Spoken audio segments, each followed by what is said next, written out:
Yun, kumusta kayo mga padreng at welcome back na naman sa ating channel.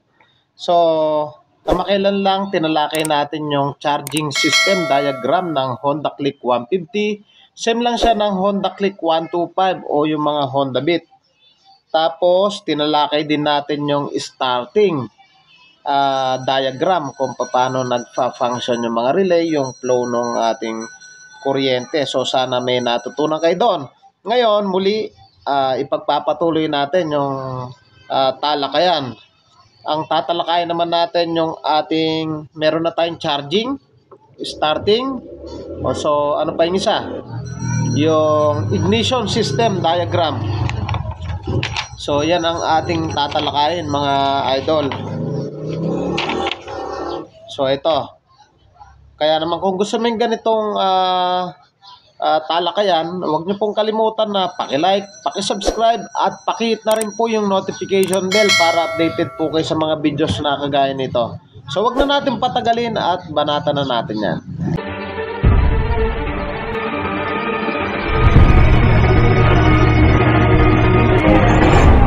Ignition system diagram.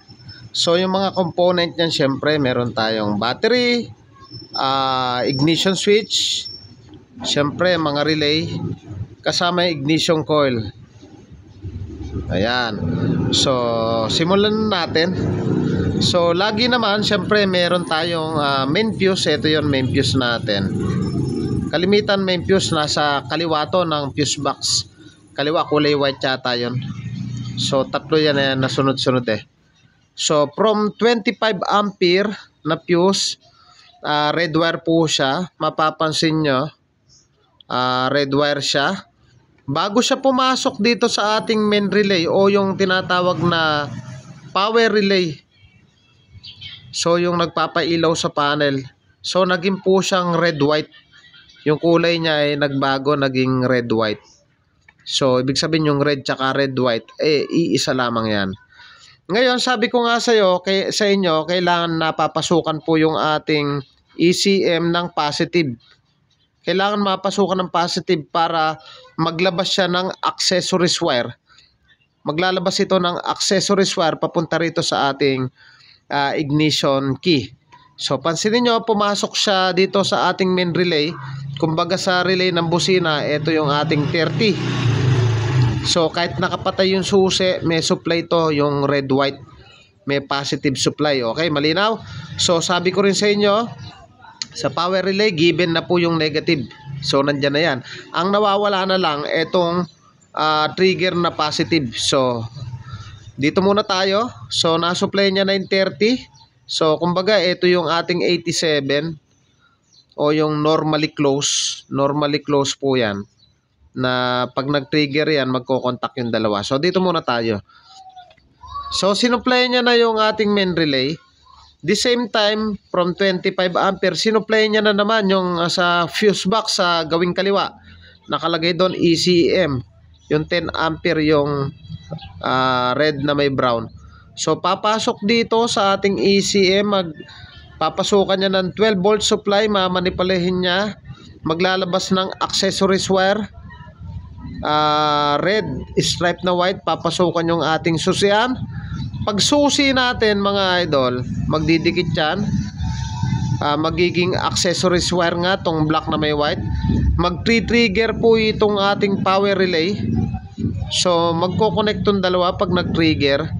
So paglabas po niyan, susupply niya yung 10 ampere na fuse. Ito naman yung makikita natin, yung ignition. Nakalagay dun sa ating fuse box. Ignition. So ito yon. Ibig sabihin, nanggagaling po yung supply nitong fuse na to dito sa ating main relay. So pag on natin ang susi, babatuan niya yung 10 ampere o yung ignition. Paglabas nun sa ating fuse box, black na may white. Kaya yung ating ignition coil, may mapapansin tayong black na may white. So positive po yun. Once na walang kuryente mga idol, gamitan nyo ng test light tong black na may white. Pag ginamitan nyo ng test light, make sure nyo naka-on yung ating susian. So, hindi siya gagana pag naka-off. Kasi black na may white, kumukuha siya ng supply galing dito sa ating main relay.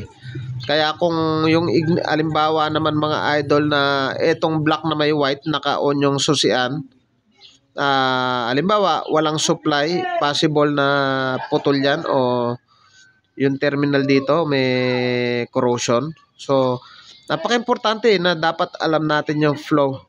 So, ibig sabihin yung ignition coil, yung black na may white, dumaan siya ng 10 ampere, nagmula yung supply dito sa ating main relay. Kaya kung yung main relay yung sira natin, ibig sabihin wala yung ating dashboard panel, automatic hindi rin natin mapapagana yan. So, okay. So, pinasukan ng positive yung ating ignition coil. Once po na yan na nagpindot tayo ng starter switch, maglalabas po yan ng negative. Ito. Yung yellow stripe blue. Maglalabas po yan ng negative dito.